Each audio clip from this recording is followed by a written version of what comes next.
Hello and welcome to episode 12 of the Spotlight Games podcast. My name is Patrick Schweigert and I am joined today, as always, by Cayman. Cayman, how are you, sir? Patrick, I'm doing wonderful. Let me just say, I feel vindicated today. How so? Feel vindicated. Well, I don't want to How so? spoil. I don't want to spoil it for the audience, but we'll get to why I feel vindicated here in a little bit. Okay. I just have to say, We it's a call that sweet emotion. we call that dropping a little carrot. A little, You know that little, that little old nugget. chestnut Yeah. of a saying. Well, you guys are listening, you're watching to oh my god, what am I doing? Listening and watching to.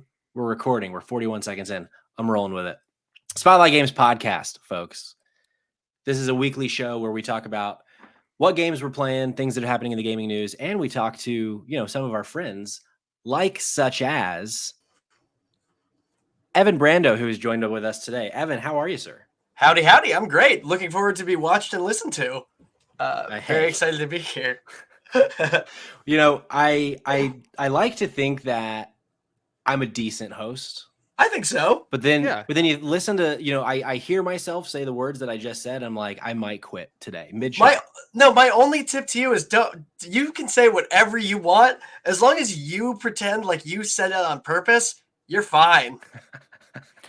Patrick, I will say, to make you feel a little bit better, I did attempt to resign my position as co-host 3 times last episode. Yeah, well, at the end you did. So how I'm here is still a mystery, but I guess you got 2 weeks. You gave you 2 weeks. Well, the secret is all of this as well is exactly how I wanted it to happen. So I am in control, Evan. Evan, we're going to get to know you a little bit more in just a second, but first I would like to do some quick and, might I say, sweet housekeeping. So as I said, this is Spotlight Games podcast. We would love it if you would download, rate, and review this on the podcast app of your choice. We also have a YouTube sub goal for the month of December. We're hoping to hit 100 subs by the end of the month. So if you haven't already gone to YouTube, we'd love it if you go there, click the bell, ring a ding ding, so that you know when we've posted a new video. Our shows go up every Thursday. If you want to be on the show, mail at spotlightgames.net. Send us an email with a question, a comment, a concern, or just an idea of what you want us to talk about. Or you can DM us on Twitter at SpotGamesPod or on Instagram, owned by Meta, at Spotlight Games Podcast. We also, at the end of the show, we have an announcement of who won the Resident Evil Village giveaway. So if that's something that you entered, take a listen at the end of the show. Walk with us as we go down a path of many different stories today. And we'll, maybe you win, maybe you lose. If you lose, I still love you dearly. But why don't we learn a little bit more about our guest, Evan Brando? He's been a friend of ours for a very long time. He's been in this kind of space for even longer. Evan, tell us about yourself. Yeah. Hey, so I'm a video game lover and personality comedian person about town in Atlanta. I've wanted to work for doing radio and for doing comedy before. But that's all boring. So let's talk about video games. So I'm a Twitch streamer primarily these days, but I've also had a podcast stint with the gaming organization Rectify Esports, who are great. I'm no longer doing that show, nothing personal or anything. Just wanted to do things, which Patrick guested on 2 very good episodes that you will never hear.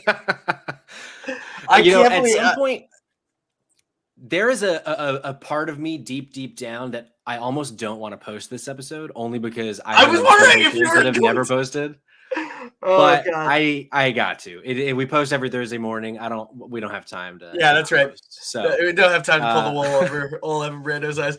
No, that was one of the most embarrassing things of my professional career was like the behind the scenes stuff of that happening. It was just like, Anyway, they were low stakes ways of me becoming a comfortable podcaster. So. Yeah, you're great. Look at you. You're doing it. You're look at us. Look at us now. Who would have thought? Yeah, but I stream games and an advice show at twitch.tv/The Brando Show. And I host games and cosplay contests and stuff about town too. So just, lots of anything. I'm a ham, I guess is the best way to put it. You're a honey baked ham, I tell you that. That's right, you're baby. Our ham.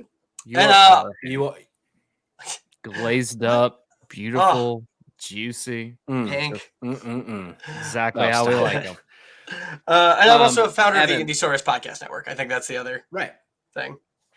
Go give them a follow. Where can people follow Indiesaurus? You can go to indiesaurus.com and check it out. We have a whole bunch of other really cool podcasts. If you like this podcast, you might like some of those podcasts. Who can say? Who can know? Only one way to find out. And we have a really great Discord community too. Anyway, go on. Favorite game of all time? Go. Oh, Jesus. Psychonauts 2. Which is recent answer. Yeah. Was Psychonauts 1 for a really long time. But I can't wait to... Yeah, I got some thoughts on the Game Awards, baby. That's a great segue. That's a great segue to talk about what we're going to be talking about today, which is the winners of the Game Awards, the announcements of the Game Awards. We're also going to talk about some casting for the new Last of Us show. And there was actually an announcement that came out today of a game series that is coming back. So we'll talk about all of those things. But first, everybody listening and watching, we're going to talk about what we've been playing because that's how we start each one of our shows. I'd love to start with you, our guest, Evan. What have you been playing recently? So two things. I started up Paper Mario on the Switch because I have the NSO thing. And Paper Mario, I actually just played through last year. And when they announced it, I was like, man, that is bad timing. But after I saw like a tweet that was like, oh, hey, Paper Mario's out. I was like, well, let's give it another go. It's just such a great like comfort game for me. All the dialogue is really fun. And it's a cute little game that I love a lot. And I've also been playing a lot of Street Fighter 5 because a new character came out, Luke, who is said to be like, he's supposed to be sort of a key and like window to what Street Fighter 6 is going to look like. So I was like, let me check that out. And I ended up really loving the character just because he's a lot like my other main, Ken. He's very similar. So I've just been like, in between work things, been busting out the old fight stick. I would just like you to know, Evan, that if you were in a fighting game, you'd be my main all the time. Oh, stop it, you. I'd love to main you. Oh, stop you. Oh, I don't know if that came out the way you wanted it to That's what Patrick said when he proposed. It actually came out. It came out the exact way I wanted it to. It hit my... Let the record reflect. Pulled the heartstrings. I think it worked. It was effective. Good. What about you, Cayman? What have you been playing? All right, so for me, I am playing Evan Brando's favorite game of all time, Psychonauts 2. Yeah, baby! Woo! As I mentioned in last week's episode, I had put a little bit of a pause on it so that I could try to clean up some of the trophy hunting before I got to the last brain. Still working on that. I've got one more brain left to finish, and then I have the game entirely beat. And then once I beat that, then it's just platinum run. I could say definitively right now the game is phenomenal. There's a little bit of sticking points. I have a couple issues with it. The platforming's not always spot on, so there are times that you just fall to your death randomly. That can be a little bit of a nuisance. However, I will say that the great thing about it is they always have like your respawn point is like right there. And it's so quick on the PS5 as well that like you die and then you're right back in the action like a half a second later. So those are very minor complaints. And I think honestly, that's exactly what this game is. There's a lot of incredible ideas with just a few minor complaints sprinkled in, but I've enjoyed the hell out of it. And then today I finally jumped into the Matrix Unreal 5 tech demo.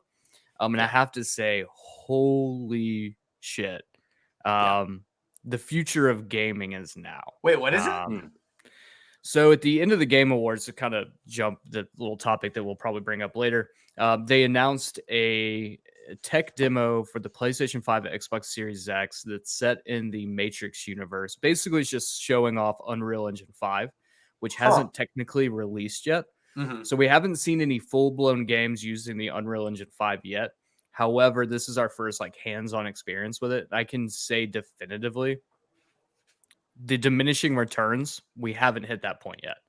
The next step up with the Unreal Engine 5 is going to be ridiculous. I don't know. I mean, I obviously play like PS3 to PS4 looked better, but for me, I'm like, yeah, I get it. Games look good. Games look real now.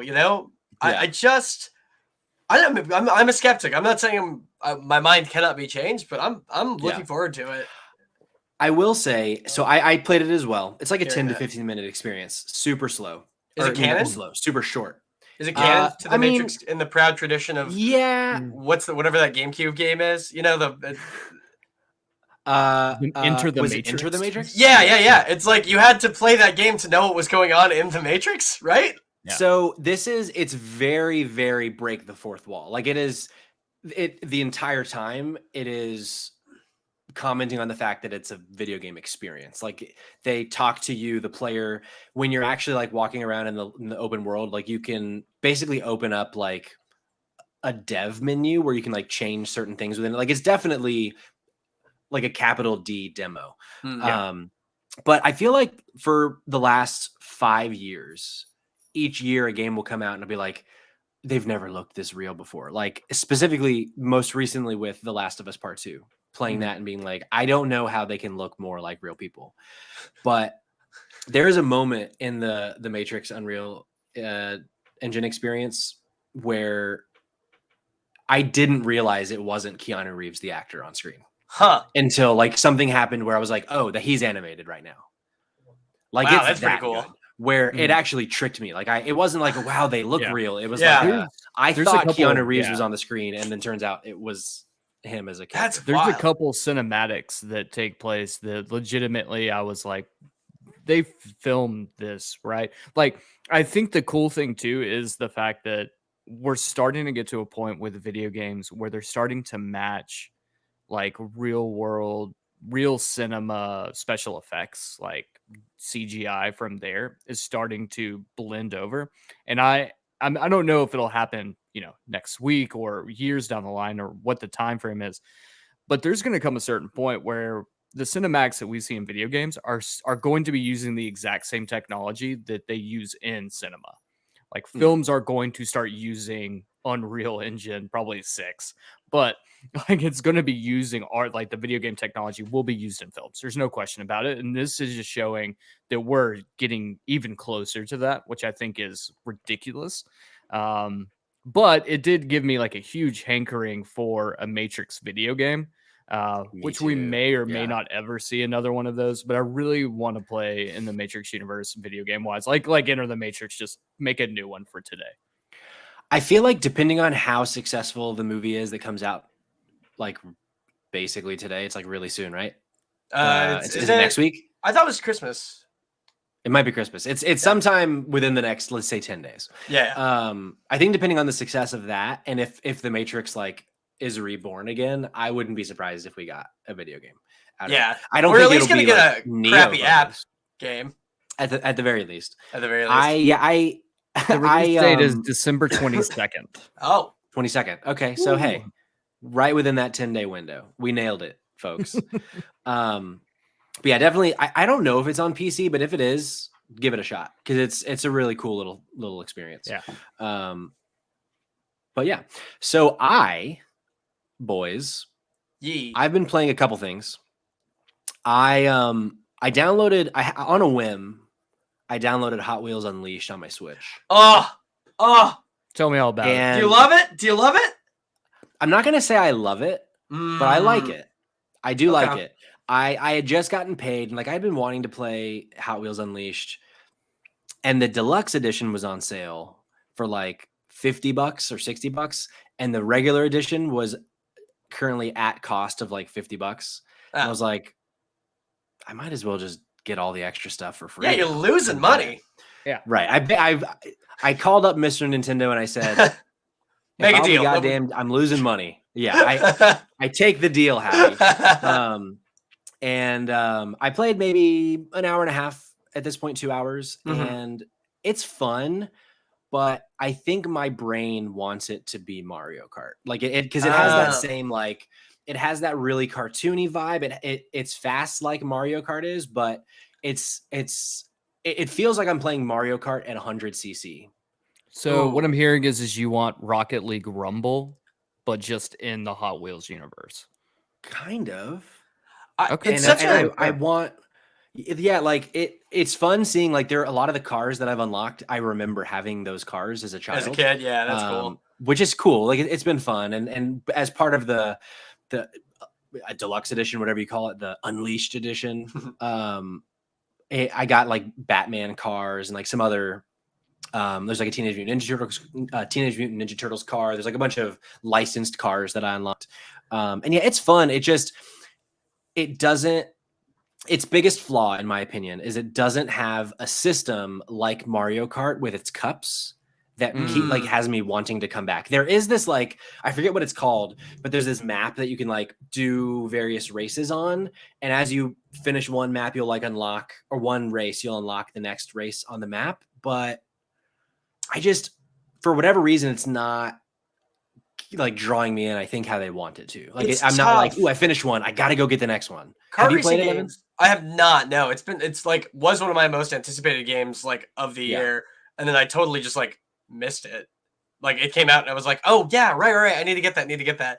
But every time a new trailer would drop out, I'd be like, oh, I want this, and then I just I kind of fizzled. I was the same way with Monkey Ball too. But I was gonna say me too. Yeah. It's hard. Kart races are really, really hard because treading ground that Mario Kart hasn't already is really hard, because Mario Kart has kind of nailed it. Yeah. I mean, that's why there isn't a lot of room for other things. I mean, we have, Crash Team Racing had a little revival, and Sonic All-Stars is a thing, but I mean, really, those are just worse Mario Kart. You can make your own courses in that one, right? You can, which is I haven't fucked around with yet, but can you download other people's courses?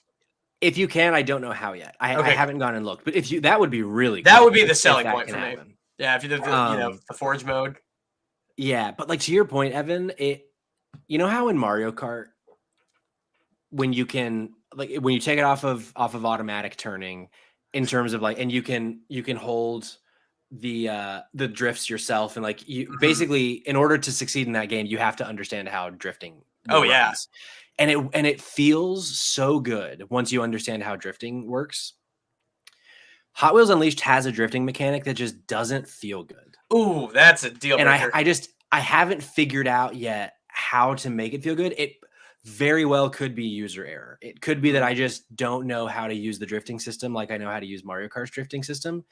But it's just, I find myself a lot of the time drifting into the wall or not drifting enough, and I just end up hitting the other wall, and I just, I don't know. Do you feel like it's? I'm not going to say I don't recommend it.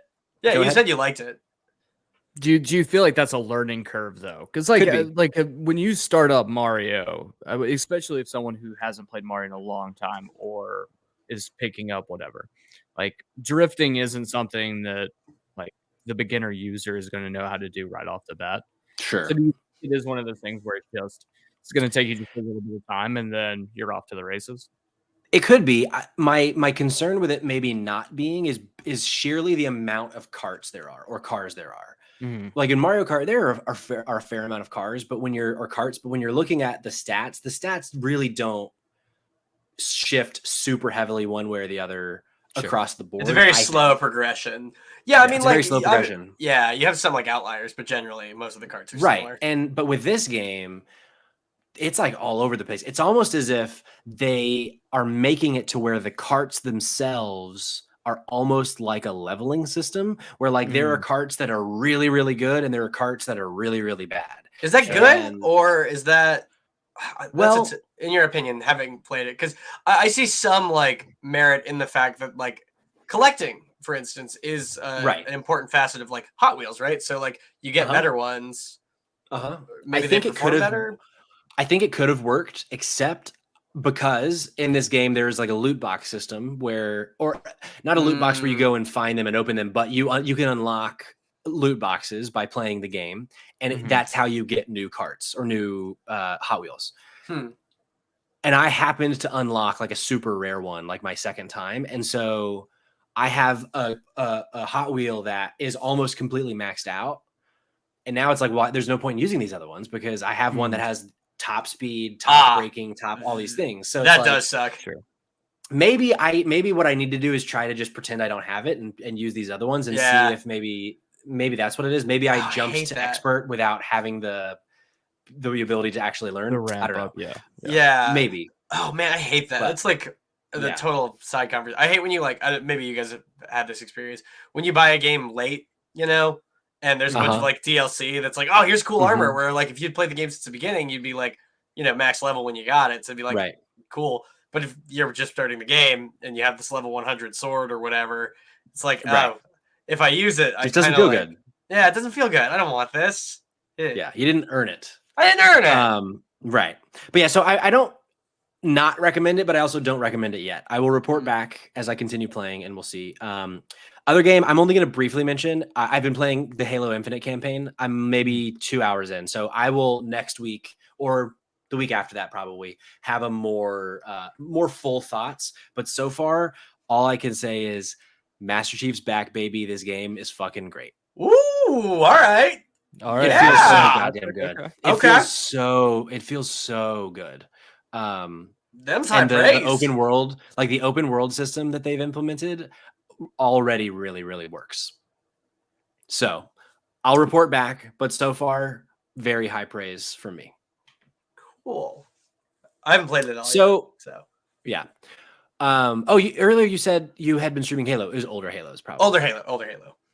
Got it. Okay.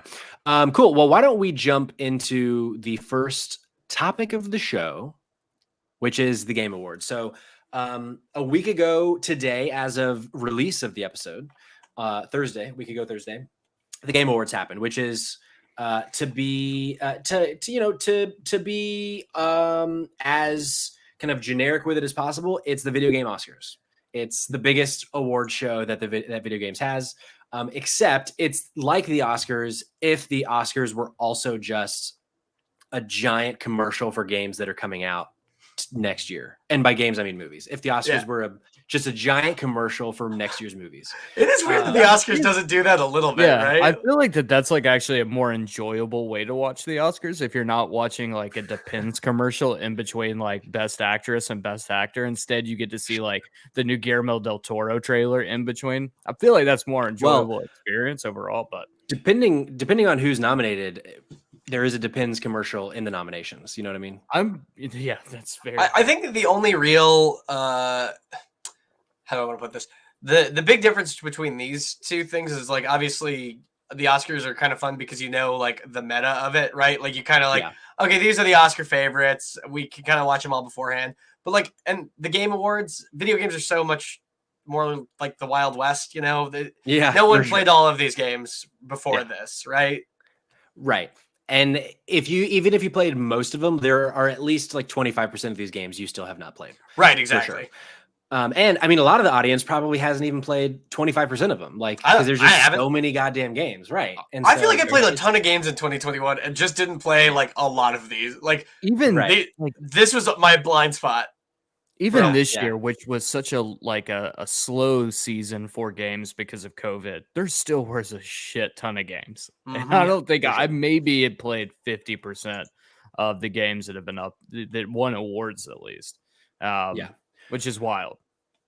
Yeah, I was able to play like a small majority of them. I definitely didn't play like almost all of them, but I definitely played a good bit of them. And I honestly was a little disappointed with the show in general for two reasons.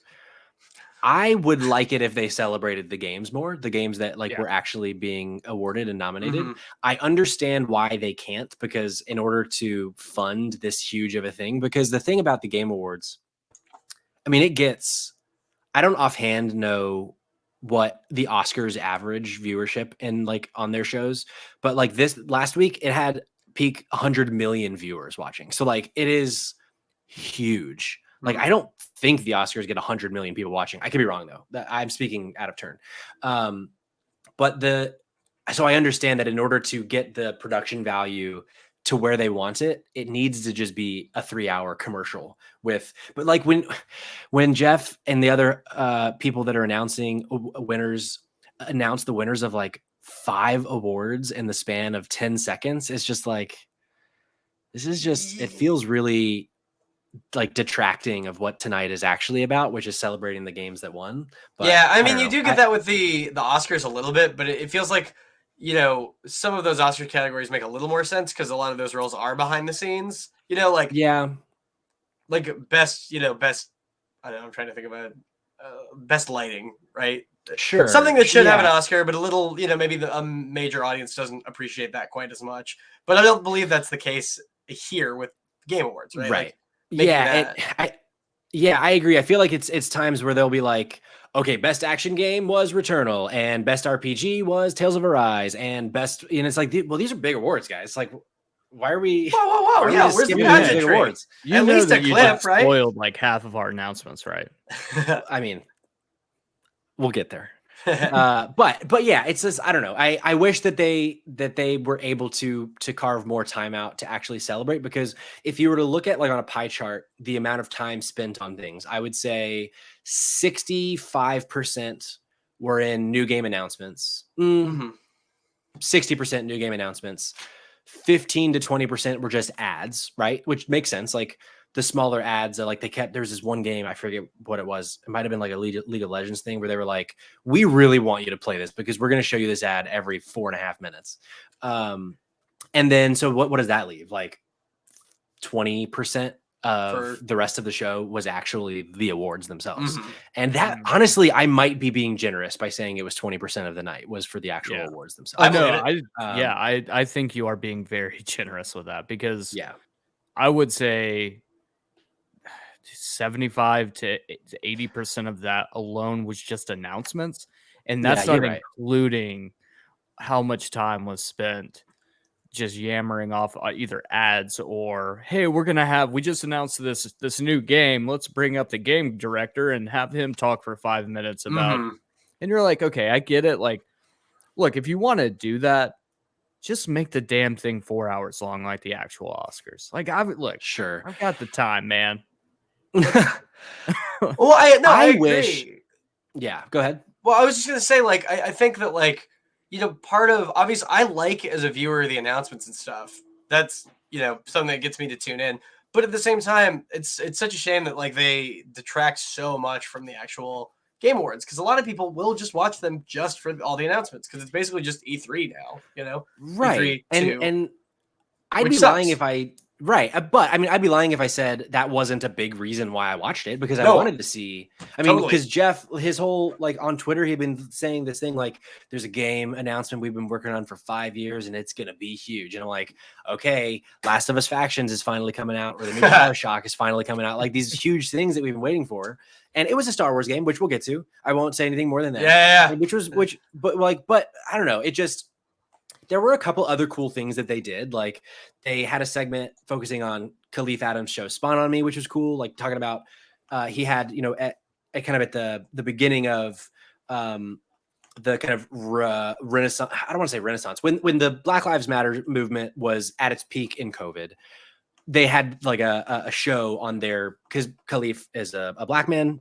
They had a show, talking about being black in the games industry. And it was a great series of videos. They like spotlighted that. Really cool. Ultimately, it was an advertisement for Spawn on Me. They had another thing that was, and I don't say that as a detractor, by the way.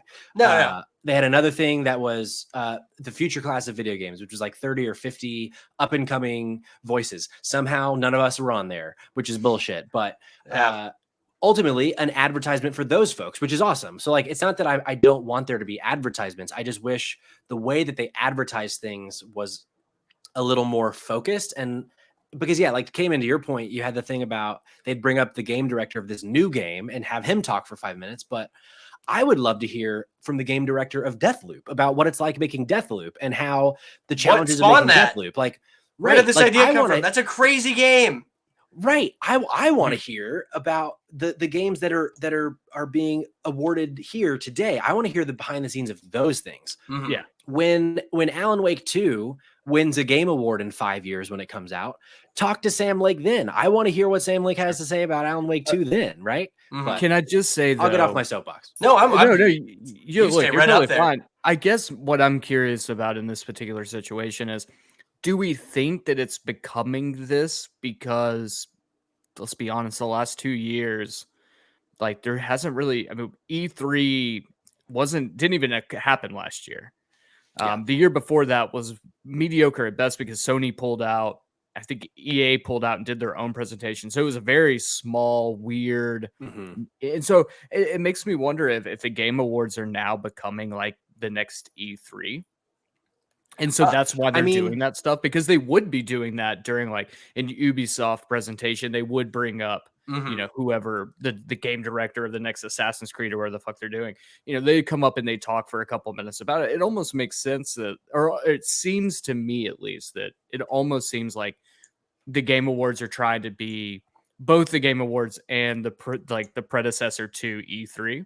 And we're getting this weird amalgamation of a lot of game announcements, very little fanfare for anything else, a lot of like behind the scenes on those things that we would be getting elsewhere. Yeah, I mean, Jeff for sure. I think his super objective in the industry is to take over E3 because he has this. He has opening night live at Gamescom over the summer. Oh yeah, that's right. I forgot about that. Which is like his. I don't know what like his company is called. I don't know if it's just presented by the Game Awards, whatever it is. And he does stuff throughout the year. Like he's kind of taken video game hype and made it his job, which is cool. And I mean, there's not someone else doing it really, other than the little outfits out there doing their own stuff. But it just in that case, because I think you're right, Cayman. But in that case, maybe we don't call it the Game Awards, and we call it something like during the DICE Awards. Actually, that's a bad example because they use awards in the title. There's a show out there. I can't think of what it's called, but there's a show out there that they do announcements, but then they also do some awards, but it's not called an award show. It's called just a something show. else. Yeah, but I can't think of what it's called because it's definitely not the DICE Awards because the Tokyo Game Show. Maybe it might be Tokyo Game Show. I don't know, but I think you're right. I think because the other thing, I mentioned this show had 100 million viewers at its peak concurrency or whatever. 2 years ago, 2019, 40 million viewers. Last year, 80 million viewers. So like the trajectory of growth is very, very big. And so I understand his idea and reasoning of like, well, we got to make it bigger than last year to get more viewers. And B, because when you look at the structure of the show, which I did kind of jumble it a little bit in terms of order, but most of, if not all of the really big announcements were in the first 45 minutes. And that's because that's when the peak viewership. Yeah, when people are watching. Same thing. It's like the Super Bowl. Like the ads in the first quarter are always going to be the best ones. You start seeing reruns by the end of the fourth quarter. And so, I think it's right. Or at halftime. Right. And so I think I think you're spot on, Cayman. I think he wants to just keep making bigger and bigger announcement shows, and the Game Awards is an easy way to mask it as an announcement show. Yeah. I mean, look, and in his defense, though, like if he wants to create his own E3, I say go for it. He puts on a hell of a show.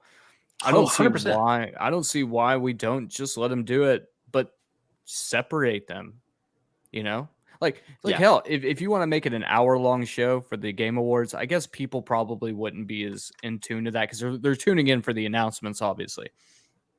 But I think, if you do that and you separate it out and you have like your Oscars with some fewer announcements and stuff, like that's awesome. Like we need that.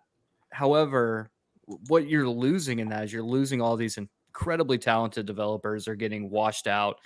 You're losing the celebration, which is what this started as, a celebration of these games. You lose all of that by focusing so much on being the next E3. If Jeff Keighley wants to do both, I think that's fantastic, but keep them separate. Let's have the award show. That's awesome, but let's don't bog everything down. Right, make opening night live a fucking face melter. Like if all the announcements that happened at last week's show, or like half of the big ones happened at opening night live, it'd be incredible. Like I mean, opening night live last year or this year, I guess, was good. It was a great show. They had a lot of cool announcements, but or even just simmer on the announcements a little bit, right? Like I mean, there were so many games.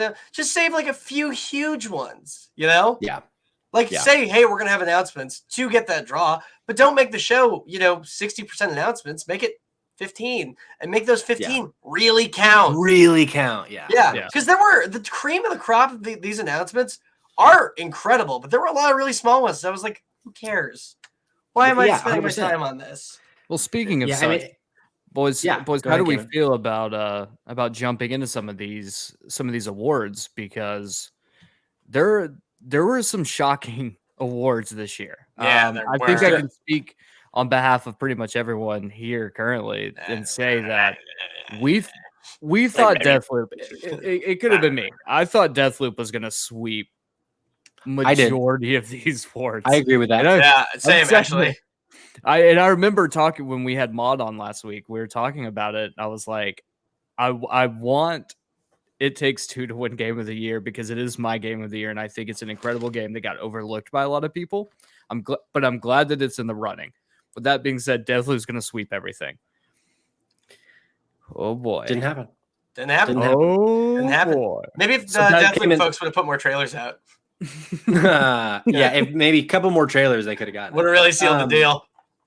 So the way this is gonna work, we're gonna go through the highlights of the awards winners, which feels in a way very contradictory to everything I just said. I was gonna say all the awards winners. Yeah, but we have a lot of announcements. But for the sake of time of this show, and for the sake, I mean, I don't know that our audience is going to care about every single Tiny award. So we're going to go through the ones that stood out to us. We have a solid like 10 or 15 here. So we didn't skip the majority. Let's put it that way. So Cayman, why don't you start us off with the first award winner that we're going to talk about? First award of the night went to Games for Impact. And that winner was Life is Strange 2 True Colors, which personally still have not played, but Patrick, you were very high on it. Do you think that that game deserves Games for Impact? Because it was up with also Psychonauts 2, Evan's Game of the Year. So do you think, and so as someone who's played both of those games, do you think that's... Yeah, okay. Really? No. Oh, you were just... I've played both of those games. No, I do not think it should have won compared to Psychonauts 2. Of course not. I mentioned this a little bit on last week's show. I think Psychonauts 2 is one of the most important video games that's ever been made. Because of how much it's a story about mental health and the different ways that it can affect people and how to cope in different ways. I'm gonna chill on it. Yeah, I'm gonna simmer, but I have so much to say about Psychonauts 2. And Life is Strange, not to say that there isn't a lot there. It just, when the entire mission statement of a game is about mental health and all of the things that come with that. I mean, like in that game, you fight like your regrets. Like they're like it's insane. Sometimes it's incredibly on the nose, but the way they do it and the way they present it, it's a home run the way they do it. And I think that one should have gone to Psychonauts 2. I also think it's incredibly effective as a partner piece to Psychonauts. I don't know how much that matters, but as a follow-up to Psychonauts 1, too, like these two together really have a lot to say. So, did you like the previous Life is Strange games? Do you feel like this is kind of in the strengths as those? Is this better? So I played the first one. I didn't play the second one. And this is by far like leagues better than the first one. Oh wow. Okay. All right. I recommend it. Like if you like that kind of game, Telltale, Life is Strange, typically those kinds of games. I just was really turned off when the trailer was like, "You play an empath." I was like, "Oh god, this is it." The way they sell it, it doesn't seem as interesting as it is in practice. It actually works. Ultimately, this is like such a minor spoiler. What they mean by you're an empath is you can read minds. Like you can hear what people are thinking, so you know how they feel. That's cool. So ultimately, it's just you can read minds is basically what it is. I will play it. I will. Yeah, I recommend it. Play it. Yeah, right. Next award went to Maggie Robertson for best performance. She played Lady Dimitrescu in Resident Evil Village. Anyone can argue this is one of those ones. I just want to point out. I just want to point out real quickly that I think seeing Maggie Robertson in the flesh at the Game Awards, she is an Amazonian.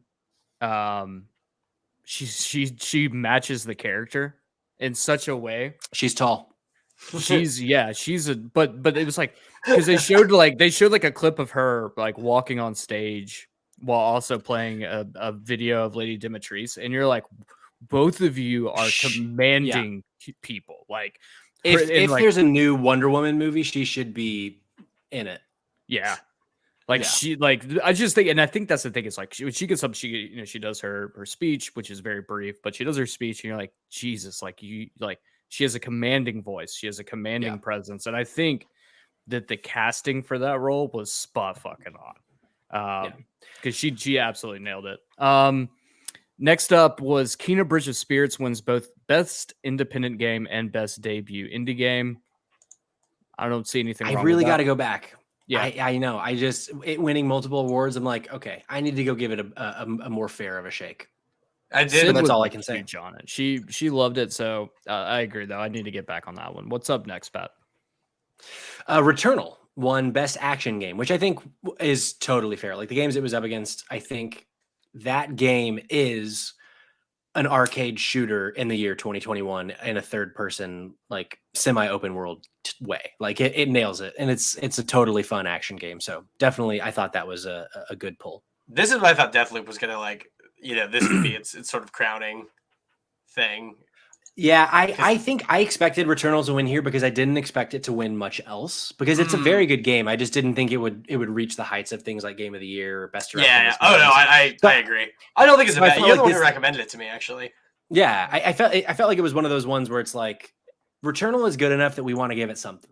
So let's give it action game because it really is. I do think it's probably the best action game of the lot.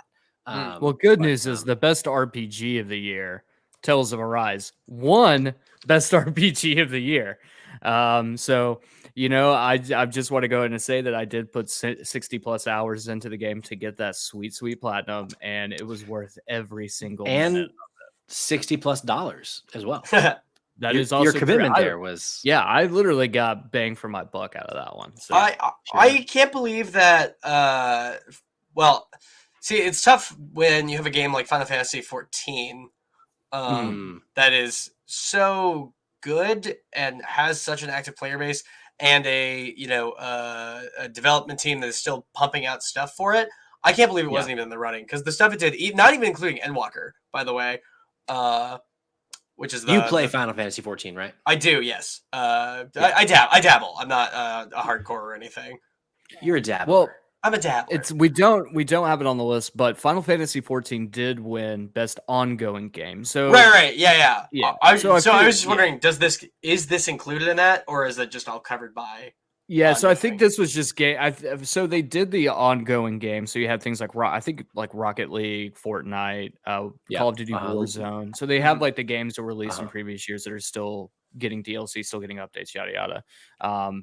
So in this particular case, I haven't played Final Fantasy 14.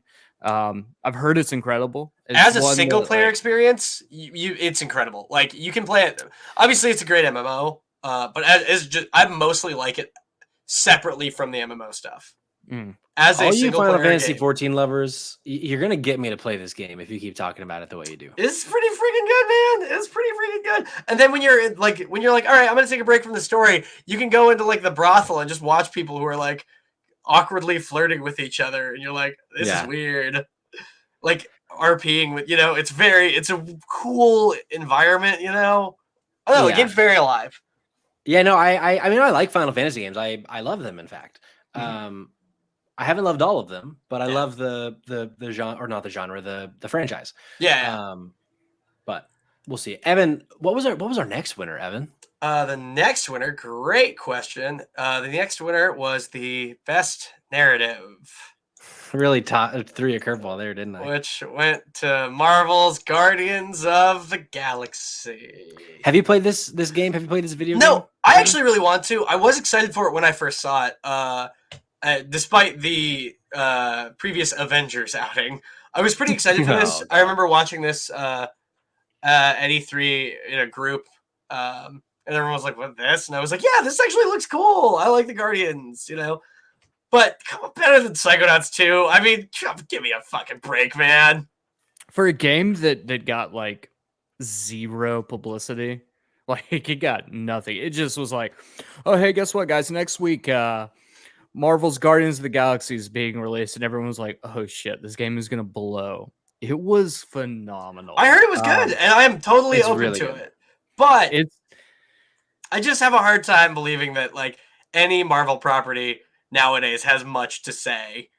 You know, it's Sure. so like every single one is so like checked over and over and over and over again that it just has to be safe. I'm sure it's a good game, but yeah, and it takes risks, I will say. I think when something like the Game Awards gives an award for best narrative, I think they're looking at narrative in like the original sense of the word. This game tells a story, which is the best story. But I feel like Psychonauts, part of the reason it's such a good narrative is because there's a lot more than just the story. Yeah. That's pushing forward the narrative, if that makes sense. I would argue that the story for Psychonauts 2 is actually not particularly interesting. Right. It's right. Yeah. It's an effective vehicle for, the other stuff that comes along with narrative. Right. Some of the best parts of Psychonauts 2, and what I don't think fits into like the narrative category, is all of the. So when you get one of the memory vaults, and you crack it open, you get like this slideshow. Oh yes, like 7 or 8 slides with no words, and you just basically have to piece together. And you piece together some of these like traumatic events in these people's lives. Sometimes truly heartbreaking. Yeah, it is insane. Like as you're clicking through them, you're like, what? The question in that is like, does that amount to an actual narrative experience? Which I would argue against that it is, but I do think that like that's what Guardians of the Galaxy does so well, is from start to finish, like ultimately the best part of that game is the narrative. Sure. It's the conversations, it's the story beats, and the story beats, like even in combat, the banter that's going on is just absolutely phenomenal. And so I don't disagree with that award at all. I'm sure the Guardians of the Galaxy game is a better Wikipedia synopsis than Psychonauts, but it just, I don't know, man. There's just I've never played a game like Psychonauts 2 personally, and then it didn't get a nod for like, hey, all 3 versions of yourself, even the ones that you've had to be that you didn't like, are all still like worthy and mean something and are important to who you are as a person, and you should love and embrace yourself because of it. Like, there's it doesn't have anything remotely like that, I bet. I will say, Evan, if you would allow me. Yeah, please. I am upset that Psychonauts didn't win a single thing. I don't know which one it should have won. Game of the year. It very well could be this one. But I can't believe that they didn't get something. Yeah. With how good that game is. And it could have been this one, it could have been a different one, I don't know. But should have been Game of the Year, maybe. Could have been. Next up, Forza Horizon 5 wins Innovation in Accessibility and Best Sports/Racing Game and Best Sound Design, I believe. I believe it won all 3 of them. Can't argue a single one of those. I don't really know other sports games that were. Oh, Riders Republic, I liked, but not. Yeah, I'm not. I'll say I'm not a big Forza guy, but like, me either. I think the accessibility thing is wicked cool. The like, I mean, the sound design and really just like world design of these games is always just impeccable. They're largely kind of like playable tech demos, like really rich tech demos in some ways, but they're so good at what they do, even if what they do is not for me in particular. Yeah, for sure. I mean, when I never actually played it again after I talked about it on the podcast, and my words were, it's incredible. It's just not a game for me. Like, but I loved what I played it for 2.5 hours, 2 hours. I'm just not drawn to go back, but it really, really good shit. Cayman, what was next? Next up for best action adventure game, went to Metroid Dread. I could not believe this one. I was shocked. I mean, don't get me wrong. I think it's a great game. I just think that like Nintendo often gets kind of snubbed in these categories because Nintendo's just like, the baby game. Are you games for babies? All the Nintendo games over here, it's like, they're much better than that. But like, they usually get kind of sequestered unless it's like a huge one like Odyssey or Breath of the Wild or like something so undeniable. See, I was shocked that this didn't go to Deathloop. I can see that. I totally, But then I guess the question is do you consider Deathloop as an adventure game? It did not strike me as one. I don't think so, but kind of lumping action and adventure together is a little interesting. Yeah, I mean, why call it? Why not just call it adventure? Exactly. Well, I mean, I think like adventure games, like Life is Strange is an adventure game. things like Telltale games or adventure games. Action adventure, I think, is more so like Horizon Zero Dawn and those kinds of games. So I think that's the difference there is like Horizon Zero Dawn is like definitely not an adventure game in the way that video games define adventure. Right, I would say it's an adventure game if you just think of what the word adventure means. But yeah, it's like kind of like role playing, right? Like, isn't there a lot of games are role playing? I think we're getting to a point where like role playing games, it's such a like that term is going to be such a wide berth. Like because any character that you have that you're leveling up or that you have skill trees for or that you have consequences via choice, things like that, that's an adventure game. But or not adventure game, that's an RPG. But at the same time, like is it like it's not Tales of Arise by any stretch. It's not a Persona. Like those are RPGs. But these games also are it's a tough mix, I think. And so I think like ultimately we just need to be better about how we should start defining games a little bit differently, even if it is just for something like this. Yeah. We should have as many like genres of game as we do like faux music. It's all like postmodern, pre-funk, whatever, that sort of thing. I mean, we got it with films too. You got, just horror alone. You've got slashers. Yeah, that's true. Or, supernatural. Like we should be able at this point. I mean, games have been around for 60 years now. I think the first game was released in 68, they believe, historically. Like we should be able to do that now. Yeah, language we should evolve the gaming language. It needs to evolve with with the plane of it, I think. I agree. Yeah, we should be speaking Na'vi, right? Yeah. The Avatar language. Well, we'll get to the Avatar. Wait, no, they didn't show a trailer for that. No, not this time, but there is a game coming. That's right. Evan, what was the penultimate? Or actually, technically, there are two here, but penultimate on our list. Best game direction and best art direction, pretty undeniably Deathloop. Yeah. I think I can't think of a single one. The only other game I would have considered best art direction for is a game called The Artful Escape. Psychonauts, I think had. I think Deathloop would beat out Psychonauts for me, but even though I am such a diehard, but I don't know. Sure. I think Artful Escape, the art direction in that game is like jaw dropping. I don't know if either of you have seen anything about it. Seen that game? Yes, this game. Yep. Yeah, I do know this game. It's so pretty. It just kind of bored me. I just didn't like it that much. Yeah, Psychonauts has. Okay, go ahead. I was gonna say Chicory. Is just released on Switch. But I feel like with Chicory, the reason I'm probably even saying this is because the entire game is art. Like you literally are painting everything you see. Kind of like the great, what was it, the Swan game? Unfinished Swan? Unfinished Swan, yes, thank you. Like that, like where you're painting as you go, like but that's very on the nose. Like both of those games are very art heavy. But I do think the Deathloop definitely, like that's a game that I'm not upset won both of those awards because I do think that it easily could have, I think Deathloop could have easily probably swept a lot of these and they didn't. Sure. So, Cayman, I would like you to have the distinct honor of announcing the final section on this list. Okay. All right. Let me take your time. Take as much time as you need, Cayman. I got to get myself together for this one because this is a huge announcement. This is the vindication I was speaking about earlier today, folks, is that It Takes Bullet Two Storm wins. Which is this. Hey, don't shit on Bulletstorm. Bulletstorm's really fun. Thank you, Evan. Yeah. No, back to the point. It Takes Two wins Game of the fucking Year. Let's go. Love it. This is a Gatorade hype moment, guys. I don't know if you can feel that in your bones, like I feel it in my bones. Sid is on her way to come dump Gatorade all over you right now. She doesn't show up to do that. It's a disappointment. No, It Takes Two, hands down, Game of the Year for me.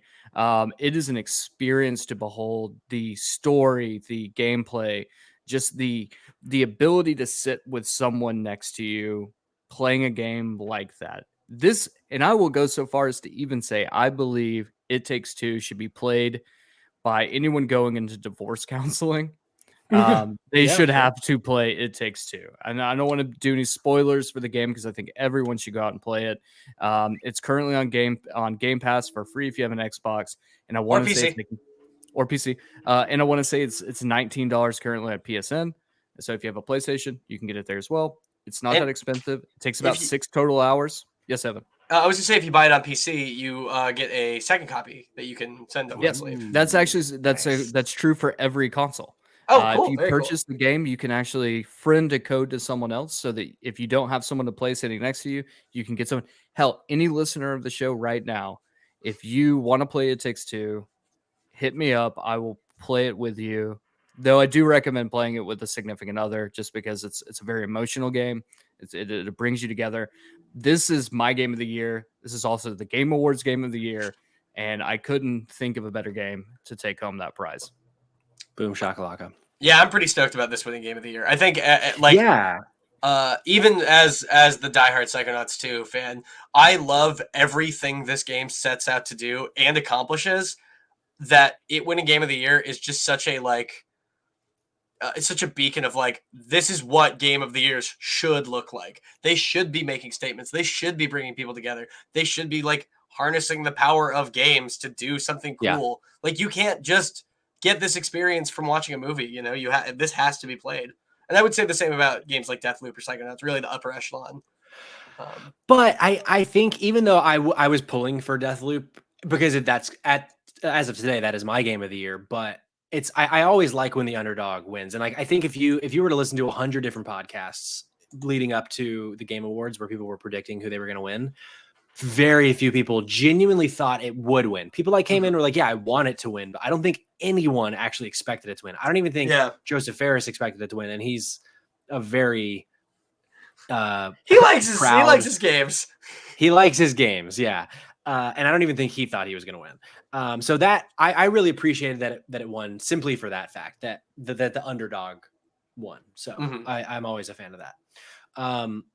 So outside of winning things, there were also a lot of things announced as we spoke of earlier.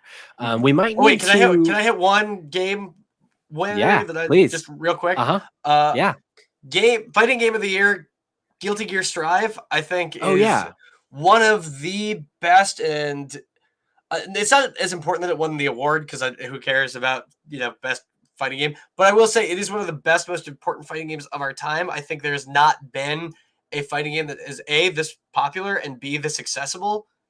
Fighting games are very, very hard and they have a tough learning curve, and Guilty Gear really nails that. You got to put in some work, but you'll be able to get it within just a little bit. You'll be not just mashing in a little bit. So I think Guilty Gear Strive just deserves a little nod. That game rules. Highly recommend it. I'm not a fighting game guy, but I might give that a shot. I would. You might surprise yourself. I might. I just might, Evan. You just might. So with that beautiful, lovely little blurb from our good friend Evan, let's talk about some announcements that happened.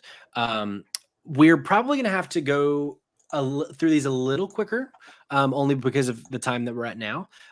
We could technically record for another 4 hours, probably. I would love that, but I would love that, but we probably shouldn't. So we're not going to talk about every announcement because we truly actually would be here for 4 hours. We're going to pull out the ones that we think were the most interesting. So the first one that jumped out, this was actually, I think, in the pre-show, or finished out the pre-show, which was shocking to me because this seems like a game that could have been one of the last announcements with how big it is. Telltale has announced the first game that they're working on now that they've reformed as a studio, and it's a game based on The Expanse, the Amazon they announced show, the first sci-fi two. Amazon. And that's the first two games they were working on, actually. Oh, what else? What did I miss? The other thing that they're working on? Yeah, it's the reason that they front loaded this one is because they're actually doing another big sci-fi property in Star Trek. So wait, is that actually Telltale or people from That's Telltale? Not. That's actually a bunch of developers from Telltale. From Telltale, you're right. Have started their own studio. But yes, Telltale did announce because I have some thoughts on Telltale, but we probably don't have time to get totally into it. I'm more excited. We can get into it. Well, so Telltale basically fired a bunch of its employees because they liquidated the company and screwed the employees in a lot of ways. And then we're like, well, we're back as Telltale, and guess what? We don't have to compensate any of these employees that we fired. Is it the same people though? I think it's a whole new team. I believe it is the same people, but is it? No, it's it's a new team. I believe the people who own the company are still the people who own the company. Got it.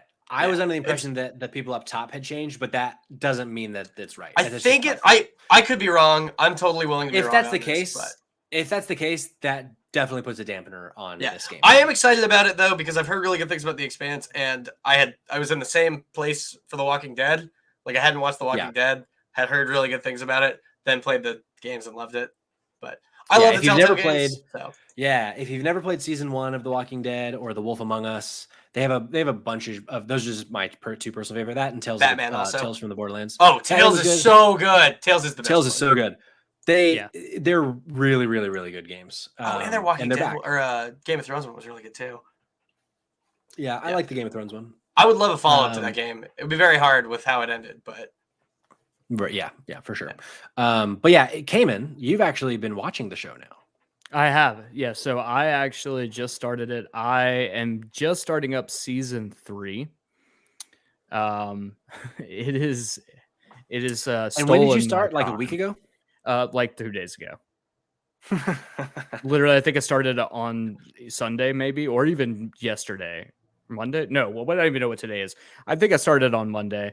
So it's just a few days ago. Wow. Have started up. I'm in love with it. I think the show is absolutely incredible. It's like Game of Thrones in space. Very politics heavy, huge mysteries. All of the characters are in the gray zone, so everything's a little, suspect on what they do. There's no good answers. There's no good people. Everyone's trying to survive. It's a phenomenal game. I am incredibly excited that this is the property that they decided to go with, because I think that it fits so well with the way that Telltale works as a game. I think it's just gonna translate incredibly well into that as well. Yeah, I can dig that. Yeah, I'm definitely gonna start watching it soon, and then we can just nerd out about it. Next big announcement: Wonder Woman. They're making a Wonder Woman game, and it's the same team that did the Shadow of Mordor game. So they say that it's going to be an open world, single player action game focused on an original story set in the DC universe that allows players to become Diana of Themyscira in the fight to unite her Amazon family and the humans from the modern world. Powered by the Nemesis system, gamers will forge deep connections with both enemies and allies as they progress from a heroic fighter into a proven leader. A lot of buzzwords there, but I'm in. I loved Shadow of Mordor. I thought, while not great games, super fun to just kind of sit back. And I think the Nemesis system is one of the coolest world features. It's a shame that they copyrighted it, obviously, because only they have it. But on the flip side, it pretty much means they're going to use it all the time. So, and I think Wonder Woman is a great character that, while I'm not I was before this not oh, who needs a game? Wonder Woman. I do think could make it a really, really compelling protagonist of a video game. Yeah, I agree. Any reason to put the Nemesis system in a game, I'm there. It could be a Teletubbies game with a Nemesis system. I mean, that actually sounds pretty metal. But yeah, that sounds pretty awesome. For those who don't know, by the way, what the Nemesis system is, it's as you kill. Basically, there's they have an army, and as you kill higher ups, the little ones that you meet in your around the open world will rise up, and they have unique names and personalities and stuff. And then if you kill someone that that's part of their little group, they might want to get revenge on you, and if they kill you, then they rise up. It's just it's a really cool system. In fact, I think in a small way, not as robust as that, I think there's a system kind of like that in Halo Infinite. I'm not 100% sure. I think if I'm understanding a certain game element correctly, I think there's a Nemesis system light-esque thing happening. So I'll report back. But next one was Hellblade 2 Sinuous Saga received a new gameplay trailer. And this, Evan, have you played Sinuous Sacrifice? No, I have not. Cayman, you played it, right? I did indeed. I really enjoyed it. I think the game itself, the way that it talks about mental health, the way that it does its story, Senua suffers from schizophrenia, so the way that they go about that is an incredibly smart way. It's not too forward. It's very well done, but the game itself is just gorgeous. It has some of the best facial animations, some of the best just the fluid body animations of characters moving. I'm really excited about this. It's going to be an Xbox exclusive now that Xbox bought out Ninja Theory. But I think it looks just completely phenomenal. Like it's a beautiful game. It's incredibly dark, but I mean, just the character models are just incredibly fascinating to look at. I definitely like recognize that this is like a feat of, graphical capability. But when I see games like this, a lot of times my eyes just kind of glaze over as like, sure, action game, just game. I mean, for me, I see what you mean. It's like a cinematic that you're playing, right? Yeah. Yeah, I mean, and hearing you say it has stuff to do with mental health makes me. I would not expect a game like this to have that sort of angle to it. Yeah, I mean, it definitely, like, I've only played like an hour or two of the first game. I liked it a lot. I just never went back and finished it. It definitely, it is not an action game. Like there are some action elements to it, but it is definitely not an action game. Like, okay, it was, yeah, for sure. Like shocking. in a way, I think this game was mismarketed at first. Yeah, because the first one. You guys are making a pretty cool sell for this game. I may check this one out. Or definitely its predecessor. Check it out. Next thing, this is something that is probably my current one of my most anticipated games that in the near future, which is Horizon Forbidden West. They showed off another like a handful of new monsters, environments. They didn't say anything about the release date being changed, so I think we can still assume it's coming out in February. Evan, have you played Horizon Zero Dawn before? Yes, I haven't finished it, but I played quite a bit of it on PS4 and liked it a lot. Yeah. It was definitely one of my favorite games from last generation, and I'm pretty sure one of Cayman's as well. This is one I also almost skipped over for the same reason as Hellblade, where I was like, oh yeah, this looks like a video game, And I'm really, really glad that maybe I just gotta stop thinking that. I'm really glad that it did. I went back because I feel like I would have really missed out on what is a very cool game, and also I think a little mismarketed. I know this game, it got kind of screwed because it came out like a month after Breath of the Wild. And it is very similar and not quite as good, but it's still, I mean, not being as good as Breath of the Wild does not really say much about it. Because I adore that game. I love the world. I love the characters. I love. I mean, it's got metal robots. It rules. Dinosaurs. Yeah. So it's a video game, but tells Horizon nails that the open world to the point where it's like everything just feels so big. Yes, I completely agree. The monsters, like the robots, seem so huge and daunting. The environments are, just these massive mountains around you at all times, and it's one of those games where it's just breathtaking to look at. And I think technically it is.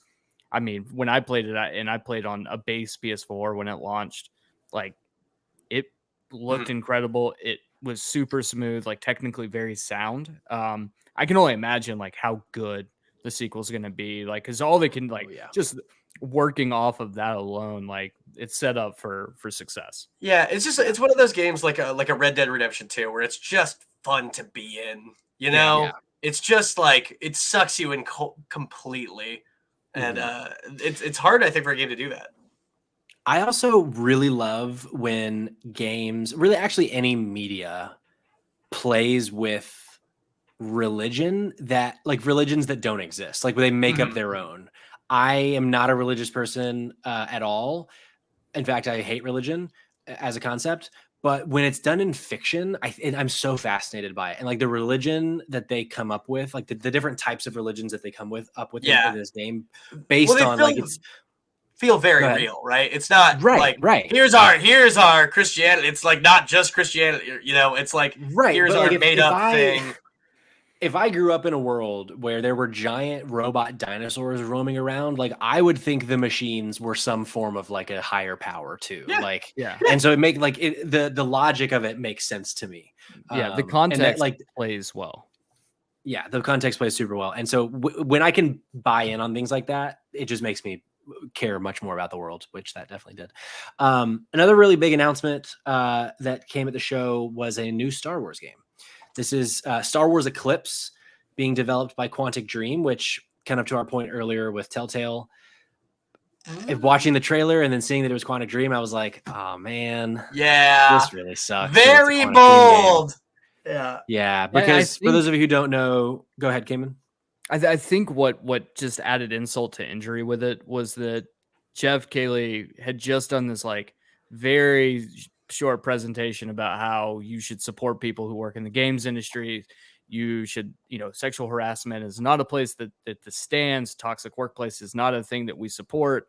And then not even 5 minutes later, he announces this is it was insane. Like the timing was insane. Hilarious almost, right? Like if it's not funny, it's tragic.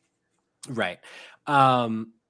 So I'm hopeful that because right. So for those of you who don't know, Quantic Dream, Quantic Dream is a French studio. They've done a lot of PlayStation games in the past. They're not owned by PlayStation. They just typically release PlayStation only video games. I don't believe this one will be a PlayStation only game, but there have just been like numerous reports of like a toxic culture, toxic executives, sexual assault, that all those kinds of things that come in that toxic environment have all been reported, and just not a lot has ever been done about it. And so I'm hopeful that some of these things will be addressed and cleaned up before the game launches, because the people that are making the game, the ones that are, going through this, like I want to support the work they've done, but then I don't want the people to get paid that are doing all the bad things. But the game, I mean, it was a cinematic trailer. It's set in the High Republic era, which is something that we've not really seen much on outside of the books and Well, people are finally warming up to the prequels. They realize like, oh, these are like, we lauded these pretty horribly when they came out, but they are still pretty like fun and rich watch. They're not great, but they have a movie can be more than just like, it doesn't have to be good for you to have value, Right. Right. So other than the movies, there's just not been much in that time. Yeah. So it's cool that they're doubling down on that. And I'm interested to see, is this so most recently Quantic Dream did Detroit Become Human. Yeah. David Cage was like he's just one of those writers who I feel has really good ideas and just constantly misses the mark. He thinks he's Hideo Kojima and like David Lynch and Christopher Nolan all wrapped in one. Like he thinks he is this auteur writer that has these like grandiose stories to tell, but really he's just like a toxic French white dude. And I mean, French doesn't matter there. He's just a toxic white dude. And it does, Patrick. But I'm interested to see if this game is an adventure game like their previous games have been. Super narrative driven, conversation driven, that kind of thing. It would be very weird, I think, to set it in not that I wouldn't have a problem with it, but I think your audience expectations would be really weird if you had a Star Wars game where you weren't shooting stuff or slicing stuff up with a lightsaber all the time, So we'll see what that turns out to be, and we'll obviously keep an eye on the behind the scenes stuff as well. Next game, one of the weirdest titles I've ever heard in my life, Slitterhead, from Keiichiro Toyama's new studio, Bokeh Game Studio. They announced the game called Slitterhead. Slitterhead. Do with that what you will. It was a really weird trailer. It looks like they almost have like a weird like face sucker type thing, like from Aliens. But it's like their whole face. It's like in their face. It's not like on their face. It's like their face is that. Yeah, kind of. It looks interesting. Look, I'll go ahead and say it. The pedigree that he has doing Siren and Silent Hill, you got to assume that this is going to be a very horror focused game. Yeah, it's going to be very scary, a little spooky scary. I want to point out that the game studio, Bokeh Game Studio, was created in 2020. I think it was 2020. This game's not going to be coming out for a while. I'll be shocked if we see gameplay of it in 2022. I would, if anything, end of 2023 is probably the soonest that we'll actually think that we might get a release date. But even then, I still think this is going to get pushed to 2024. Very excited about it, but I wouldn't cash in anything that this game is going to come out in the next few years. A game that is supposedly coming out in 2023, which ain't gonna happen is Alan Wake 2, which is another game that was announced at the Game Awards, which is something I'm really excited for. Me too. I think that I felt the way about Alan Wake 1 that I originally felt about Borderlands 1, where I was like, this game has some great bones. A sequel would do this a lot of justice. And I think it really paid off for Borderlands, and I think it's really going to pay off for Alan Wake 2, especially waiting this long. I think having a little time in between it and letting some of the tech catch up to some of the goals of the game, I'm super stoked for. Yeah. And like they've done a really good job of laying the groundwork for hype, because there was a lot. I mean, there was a whole entire DLC around Alan Wake and Control, which is one of my favorite games from the last couple years. Yeah, wow, it's really good. That's cool. It's really good. Yeah, Control is an absolutely phenomenal game. Yeah. Basically, did you play Control, Evan? I played a little bit on your recommendation, actually. Oh, nice. So I do not own the game. There were actually hints of this in the base game, but they basically confirmed that Alan Wake and Control happen in the same universe, and the entirety of Alan Wake was an altered world event, an AWE. That's I mean, I guess technically it's a spoiler, but it's in the base game that came out 2.5 years ago. Yeah, that's fine.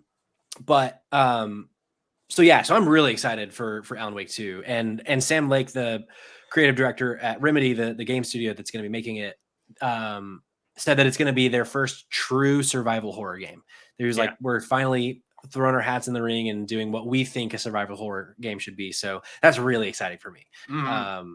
Because to your point, Evan, I played this when it first came out, and it was one of those games at the time where like it did things 2009 release. Maybe even a little earlier, somewhere in that range. It might have even been earlier than that. And like the things it did with light. At that time, I was like, whoa, I've never seen a video game do this. But even how cool it was then, I walked away like something was missing from that. It felt like, again, a great idea. They had this like survival thing that was like half like stylish survival element and like puzzle aspect, which was really cool. And you have obviously like this whole detective thing. And it just didn't, I don't want to say it didn't feel like a full game, because it did, but I don't know. It felt like it could use more. For sure. Next thing announced, I feel like this is something that you're going to be very excited for, Evan. A new Sonic game. Yeah, how'd you know? This is my number one Sonic fan I know. Sonic Frontiers announced coming to consoles next holiday season in 2022. I am so excited about. And came in.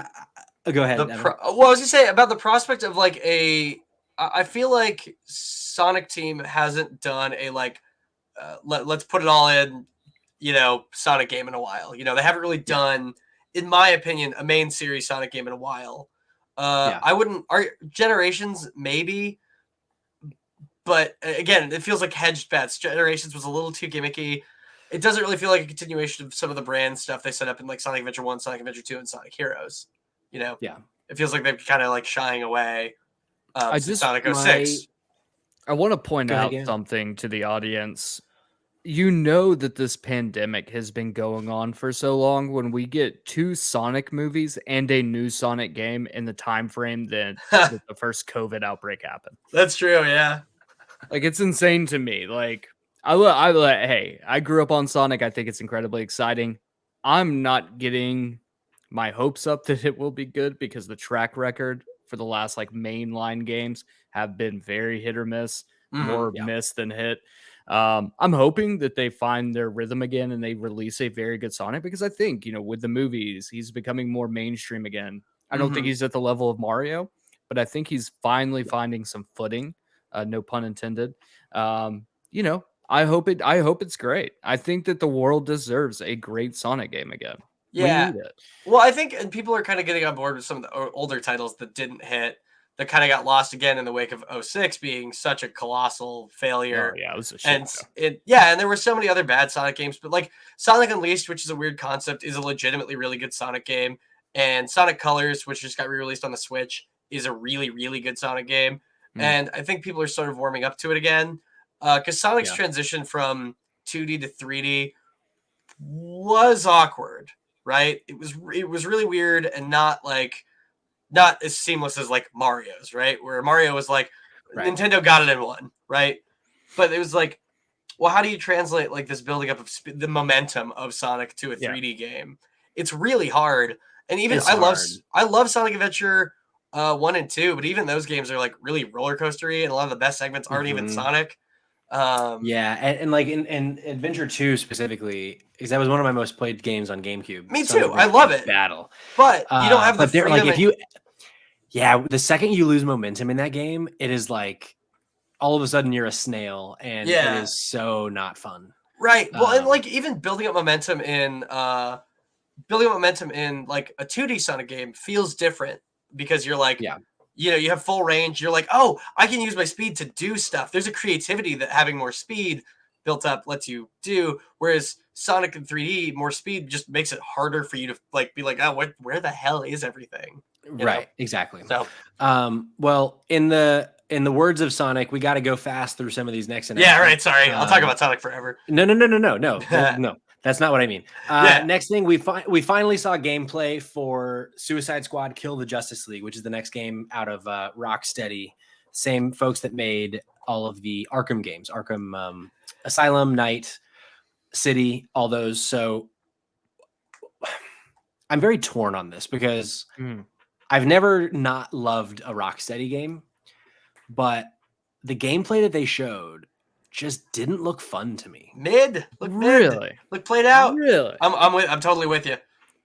So I'm one who wasn't huge on the Rocksteady games. I like Batman. I love Batman. But the games to me felt very clunky, slow.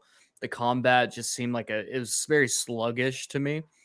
This looks more frantic, more fast paced, more up my alley. I went into this announcement with such low expectations as a game that I was like, I'm not going to play this when it comes out.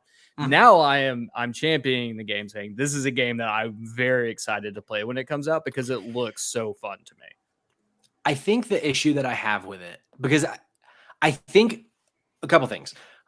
I don't care about any of these characters that you're playing as. Like, I don't care about the Suicide Squad. I've watched. Did you see the new one? I did. It was fine. I think. I mean, it was better than the original, but I just. Oh, that's such a low bar. These characters. Yeah. Right. And so that's a really big detractor for me. And maybe this game will make me care about them. Like even Harley Quinn has never been a character that I've really liked that much. It's not that I actively dislike her. She's kind of a character that I'm a little tired of at this point. I was too. I would recommend watching her cartoon because I was totally like. I've heard the cartoon is really good. Cartoon brought me right up back. The cartoon's really good. Yeah, because I was in the same boat and I watched that and was like, oh, okay, maybe there's more to. Maybe this character has more to say. You know. So that could be part of it. Like there's nothing that makes me want to play as Captain Boomerang or King Shark or whatever. But I do feel like Rocksteady, even if you didn't like the gameplay, I would assume came in, if you've played all three of them to their completion, the stories they tell are always really good. Yeah, the stories are great. I expect this story to be batshit and awesome. So I will play it. I'm not as excited for it as I thought I would have been. Yeah, I think I'm the same way. I mean, a couple of years ago, I was complaining about like the lack of like, where are good superhero games? And now we're starting to get them again. Yeah. Which I'm excited for, but this one just, I don't know, didn't really hit me. Not that it doesn't look fun. Did they say if it was going to be multiplayer? I think I missed that. I think they have said it will be. Okay, I know it has to be. I know there is a Batman game that's coming up. Gotham Knights is going to be. That's going to be a co-op game, and I'm really excited for that. Yeah, but me too. But yeah, this one, I'm not sure if there's the option of multiplayer or if you have to, or either, or vice versa. I'm not sure. Next one, Warhammer 40,000 Space Marine 2 was announced. Love it. Go, boys. Tell us why, Cayman. Woo! All right. Hype moment again. Second Gatorade hype moment of the episode. Space Marine 2. It was like one of the first Space Marine came out on the PS3 and Xbox 360. I had absolutely nothing about Warhammer.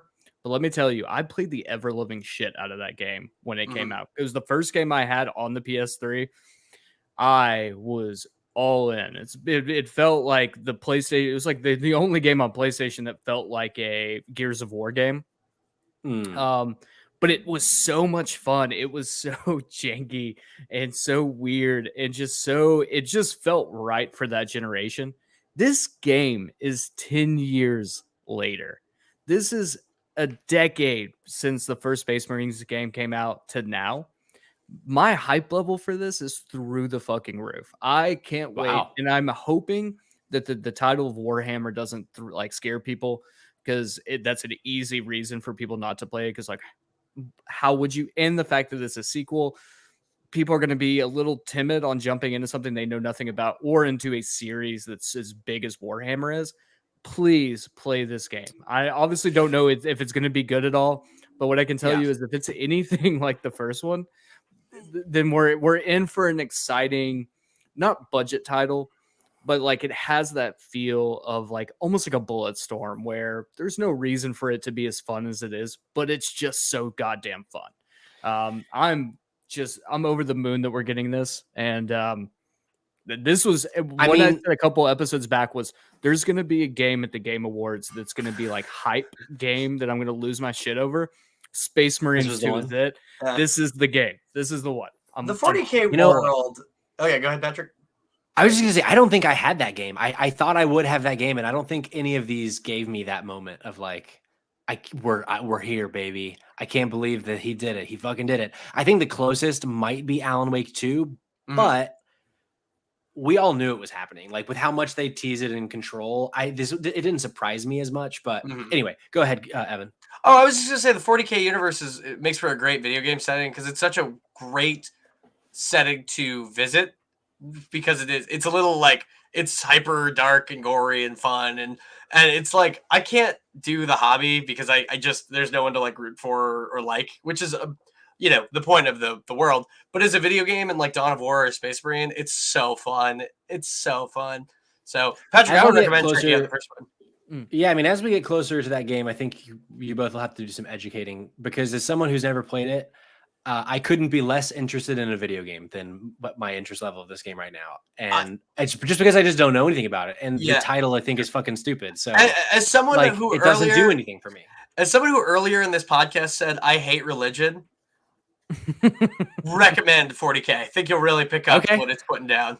Look, I tell you what, you just spun me right around. I'm fucking in on Warhammer 40,000. 40K? How do we say it in the Warhammer Club? 40K. 40K. Warhammer 40K. I'm there day one. Let's go. Next thing announced, Saints Row. We've got another trailer with the release date of August 23rd.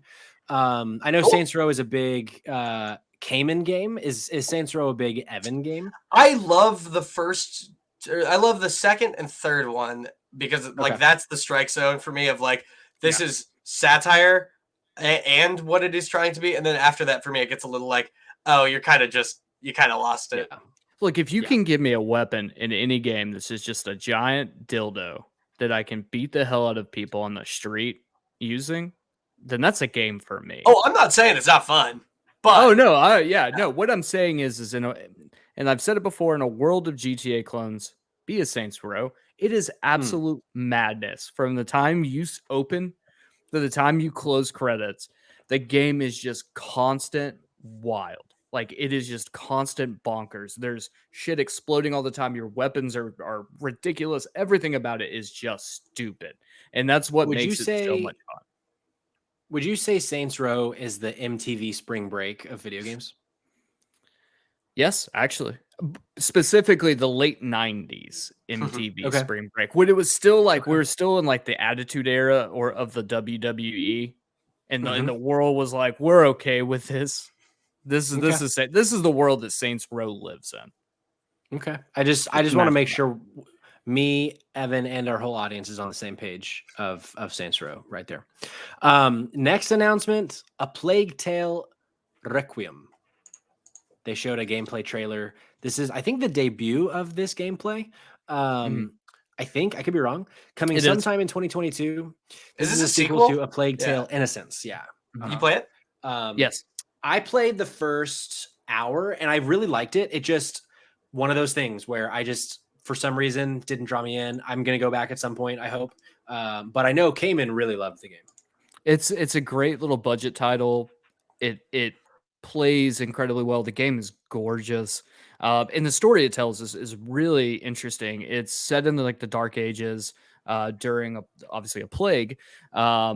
You're a brother and sister. You play as the older sister who basically has to. It's almost like a like a companion quest of sorts where you have to carry your brother around. You meet interesting characters about basically trying to escape. There's a huge mystery that's going on during it. It's really cool. I feel like it was overlooked by a lot of people. It just got a big update on the latest consoles so that you can get it in better visuals and res and whatnot, and the gameplay has a couple tweaks to it.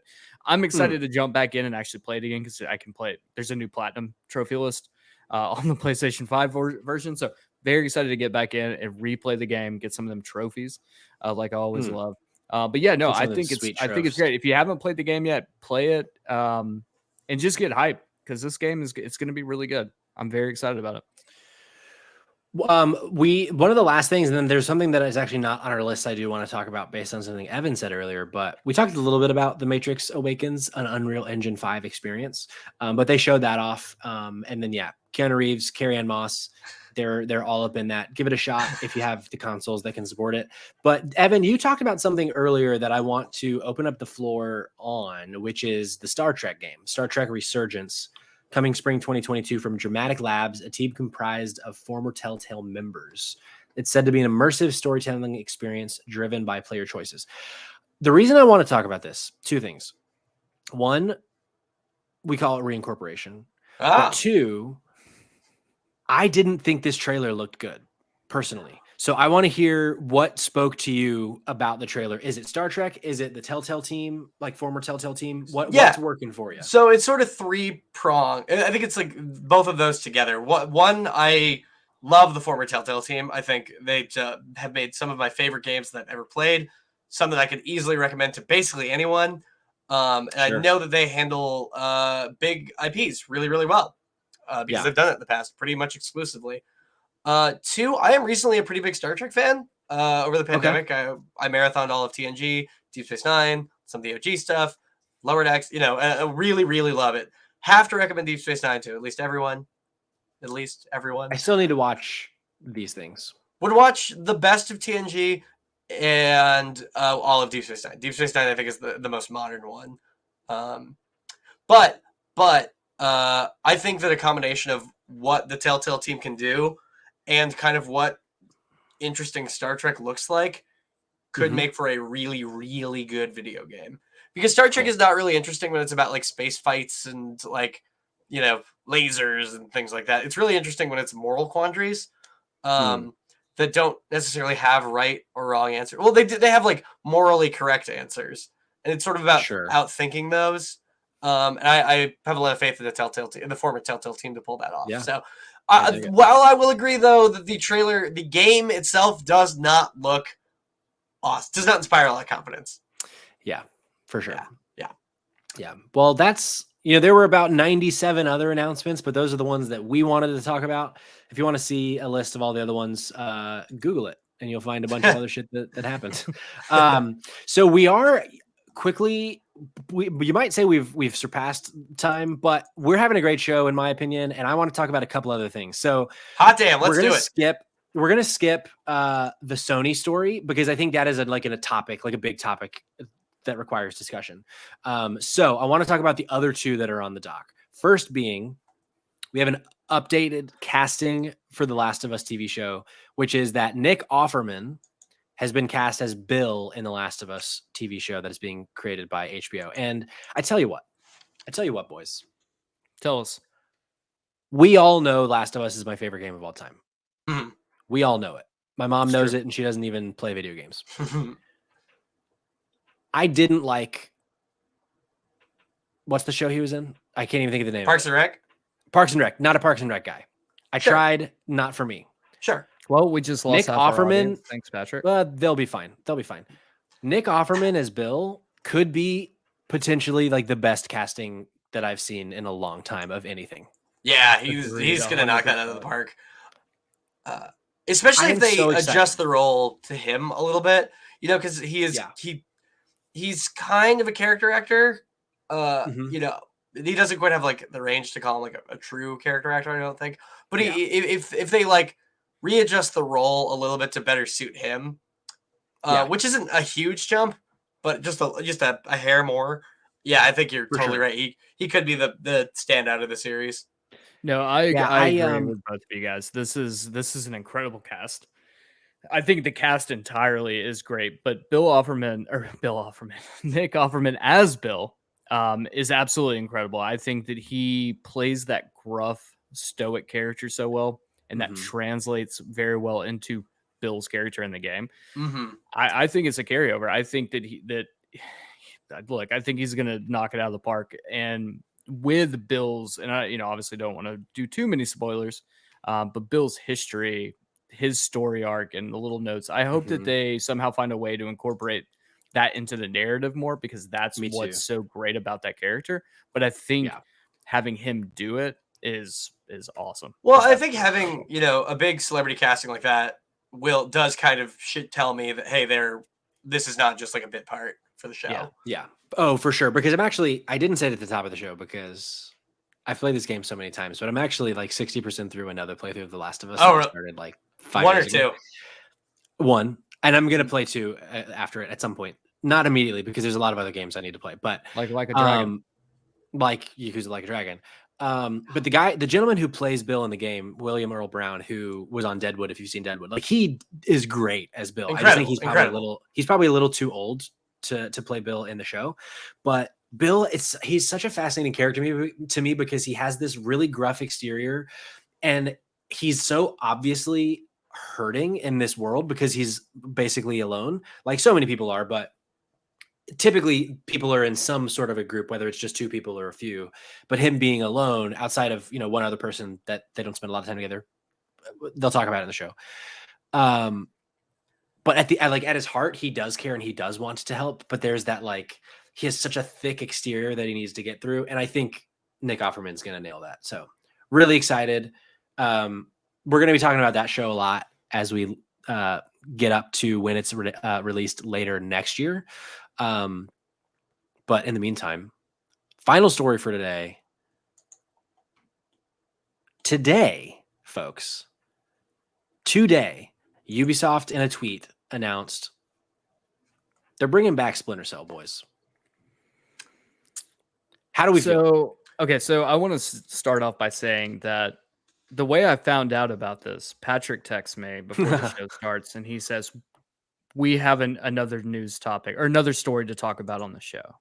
My immediate reaction was, Rose, his wife, is pregnant. His response, you sound like my mother. His response back was, "Yo, your Schweiger just dropped."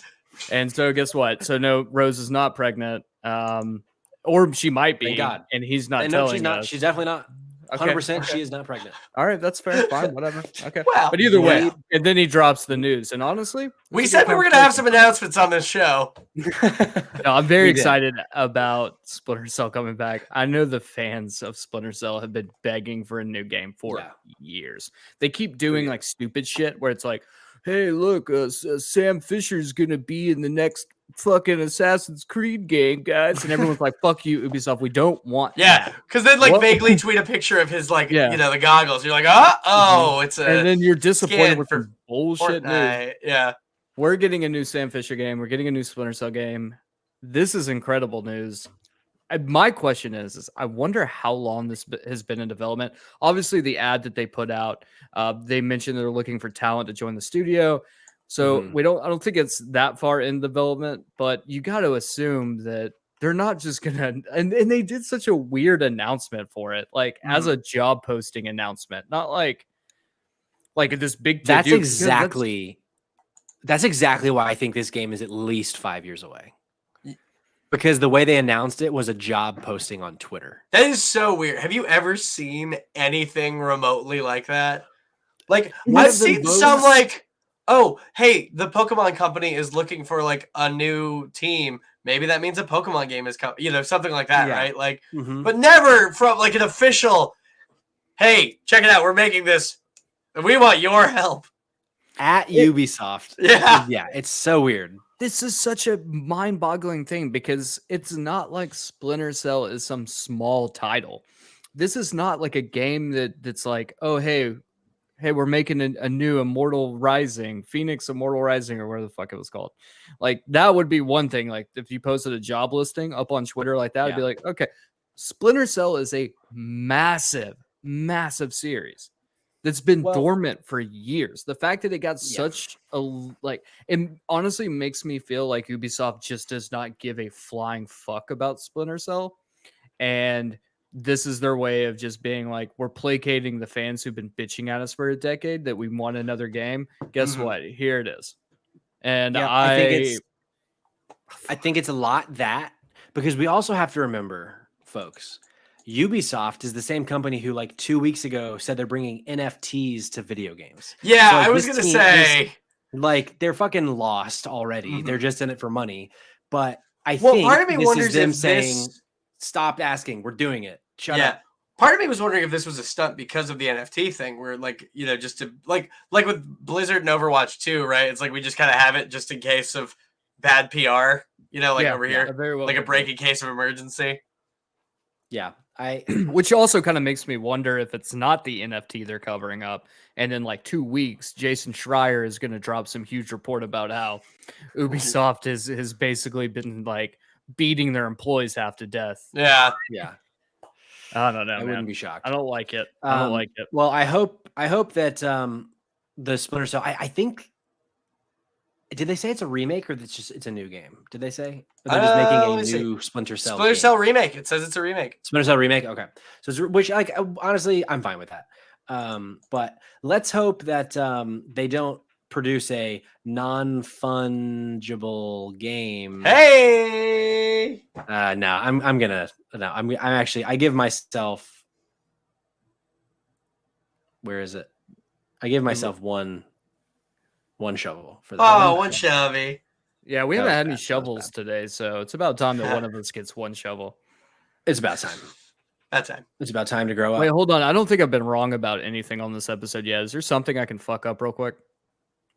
I mean, there's had to have been something, right? No, I've been on point. I've been fact checking. You've been on good behavior. I've been fact checking myself because my sister sent me some recommendations on how I could be better as a podcast host. And the first one was, don't be a stupid idiot and be wrong all the time. So I would recommend that. You know, but I also know a lot of radio personalities who have not taken that advice. So do what you got to do. I love it. Well, we've reached the end of our show, folks. Hot damn. So before we bid adieu to Evan Brando, we have a winner to announce. Ooh, yeah. We have a winner to announce for a copy of Resident Evil Village. So, as you guys know, we did this little giveaway on our socials. We're going to be doing more of these in 2022, so keep an eye on that. You know, go follow us at Spot Games Pod on Twitter, at Spotlight Games Podcast on Instagram.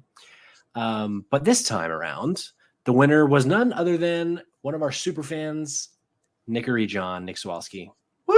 Congratulations, Nick. Hey, I know that guy. Congrats, Nick. Yeah, you do know that guy. So give us a DM, shoot us a text, whatever works best for you on how to get the copy of the game, and give us an address or whatever, and we'll mail it out to you. And congratulations, good sir. Congrats to Nick. Thank you so much for being a fantastic fan, and I hope you enjoy your copy of Resident Evil 8 with a steelbook. Woo! Neat Steelbook. You're gonna do things with that steelbook, and we all know it. We all know it. All right. As we sign off, I want to remind you one last time, we'd love it if you'd go and subscribe to us on YouTube. We have a goal to hit. I say. By the end of this month, we want to get to 100 subs. We have some ground to make up. We are below 50%, and we are 50% of the way through the month. So if you got a second email address, subscribe. You got a parent, tell them to subscribe. You got a dog, make them a Gmail, go subscribe. We'd love it if you would. And the reason for this, the why behind it, as I peel back the curtain, is it opens up more tools for us on YouTube. It'll help us grow our channel a little faster if we can get to 100. So we'd love it if you'd help us get there. Evan, where can people follow you? Where can they listen to the things you're doing? Plug all the things on the show right now, or else. Or else is pretty compelling. You can just find me on the socials at Evan Brando Show and on Twitch at The Brando Show. That's pretty much it. Just follow those things. I usually am pretty active on the other things. Oh, and join the Indie Source Discord. You can find that on indiesource.com. That would all be and you can super text duper him sweet. at 770-95. Those are all made up numbers. Well, you're pretty close. Well, you got 5 of them, folks. All right, Evan, thank you so much for joining us. Thanks for having me. This was great.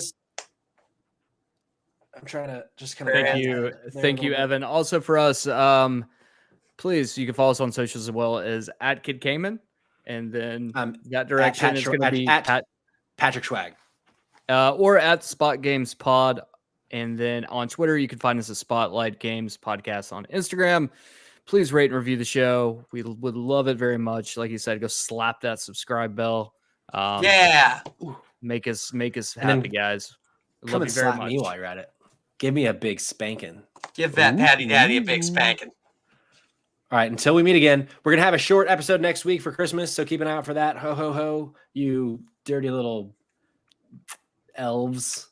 All right, I'm turning it off before. You saved it. Goodbye. Bye, guys.